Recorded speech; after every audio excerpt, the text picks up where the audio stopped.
Bon coach, merci de bien vouloir répondre à ces quelques questions pour le site du 5e quart-temps. On vous souhaite la bienvenue déjà.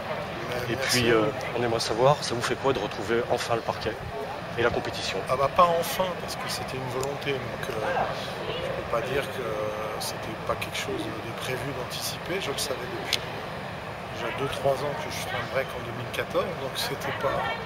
Donc j'en avais besoin, j'avais besoin de me ressourcer, j'avais besoin de me rapprocher des miens. Ce métier-là est prenant, et des fois, à un moment donné, il faut en sortir un petit peu. Quand on est passionné par ce métier, il faut que la passion elle soit toujours là. Et les 2-3 dernières années pour Orléans, c'était plus difficile pour moi. Déjà parce qu'il n'y avait pas l'évolution du club qui était prévue. C'était difficile pour moi d'accepter quelque part par rapport à ce qu'on avait fait au moment des années 2010.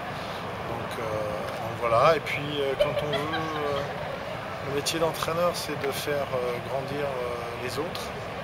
Donc, quand on a cet objectif-là, il faut toujours à un moment donné se poser soi-même, pour grandir soi-même, pour pouvoir, dans un deuxième temps, faire grandir les autres.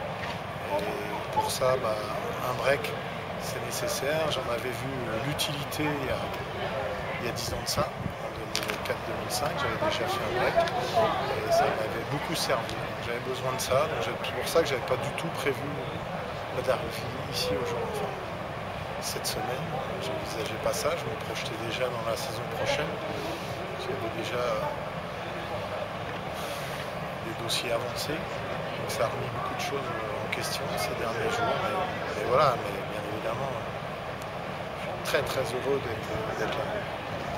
On en vient maintenant au CSP. Avec votre expérience et cette première semaine à la tête de l'équipe, est-ce que vous avez un avis, une explication sur l'enchaînement des mauvais résultats qu'elle a connus ces derniers temps? Aucun, et j'ai envie de dire, c'est pas le débat pour moi de toute façon. Comme j'ai dit, j'ai fait un peu le tour de la question, j'ai échangé avec les gens dans le club et j'ai eu le sentiment qu'il fallait repartir sur quelque chose de nouveau. Donc c'est difficile parce que c'est comme si vous considériez faire une pré-saison sans PPG bien évidemment, sans préparation physique. Mais au niveau du basket, on a repris tout à zéro. Donc je sais que... Alors justement, coach, je vous coupe la parole. Est-ce que c'est pas un pari risqué à ce moment de la saison? Le métier de coach, c'est de prendre des risques, justement. C'est de faire des choix.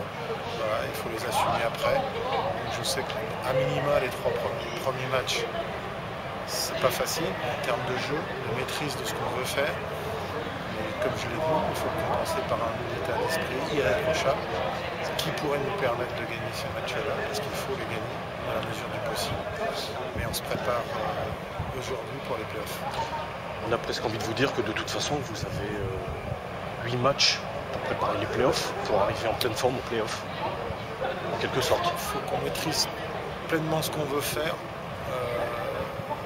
d'ici un mois, date à laquelle on risque de commencer à attaquer presque les playoffs. Parce que c'est là que c'est maintenant que ça se jouera pour cette équipe-là. Entre-temps, il faut quand même gagner les matchs. En premier lieu, les matchs à domicile. Parce que ça, c'est indispensable. Dans l'optique des playoffs, c'est indispensable quand on est à Limoges, avec ce public-là. Donc ça, il faut le faire. Et parce que le public est là. Maintenant, si le public se déplace à l'extérieur, on va être aussi obligé de gagner les matchs à l'extérieur. Jour après jour, vous découvrez cette équipe. Quels en sont les points forts et les points faibles? Pour moi, l'objet de la semaine, c'était de faire un autodiagnostic sur les 3 aspects de la performance, qui sont liés aux compétences, au niveau de confiance individuelle et au niveau de cohésion d'un groupe. Voilà, j'ai pas terminé la semaine, j'ai pas terminé les entretiens individuels avec les joueurs. Maintenant, ce que je vois là, c'est la qualité du travail que le groupe effectue. Pour moi, il y a une vraie qualité d'entraînement aujourd'hui, il y a un niveau d'attention, de concentration qui est bon. J'exige beaucoup, c'est évident. Mais à minima, il y a réponse du groupe par rapport à cette forme d'exigence que j'ai. Et là, pour moi, c'est la vraie grande satisfaction. Alors, en faire un point fort, c'est trop tôt pour le dire. Idem pour pleinement identifier les points de progression, on va dire, plus que des points faibles. ça va aussi encore demander. Il faut que je vois comment ça se traduise le travail de la semaine à Cholet déjà. Et après, j'aurai peut-être une meilleure idée. De toute façon, ne serait-ce que sur les 4 premiers mois de la saison, cette équipe elle a largement prouvé qu'elle était à la hauteur de ses ambitions, en allant gagner notamment chez les meilleurs. Donc j'ai envie de vous dire, le mal n'est peut-être pas si terrible que ça, et votre tâche pas si compliquée que ça. Peut-être. Ça, je ne peux pas y répondre avant l'heure. C'est ce que j'ai dit en arrivant. Cette équipe, elle a des talents. C'est une évidence. Mais vous savez, le talent, ça ne suffit pas. Parce que si le talent, il doute, ou si la confiance entre les gens n'est pas bonne, vous ne faites pas de résultat. Aussi talentueux que vous soyez. J'attache presque plus d'importance à la cohésion d'un groupe qu'à vraiment à la compétence d'un groupe. On a plus de chances de faire un résultat avec une grosse cohésion qu'avec simplement des talents. Et si tout va bien, on a peut-être des chances de vous voir plusieurs saisons sur le banc du CSP. L'engagement qu'on a pris avec le président, voilà, on va travailler ensemble. On va travailler ensemble, on va apprendre à se connaître et derrière ce sera plus simple pour se projeter ou pas dans l'avenir.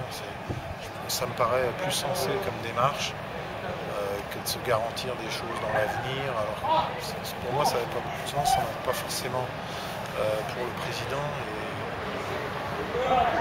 Et aussi bien Fred que moi-même, on conçoit le métier, l'engagement qu'on a dans la durée. Alors des fois il y a un résultat qui n'est pas forcément là, mais comment on travaille, comment on fonctionne tous ensemble déterminera plus la volonté ou pas de poursuivre. Kyle McAlarney, qui est toujours, j'ai envie de dire, le chouchou de Beaublanc, a dit de vous que vous étiez très certainement le meilleur entraîneur qu'il ait jamais connu, en supposant, je dis bien en supposant que vous soyez parmi des nôtres la saison prochaine. Vous nous le ramenez? J'adore ce joueur. Nous aussi?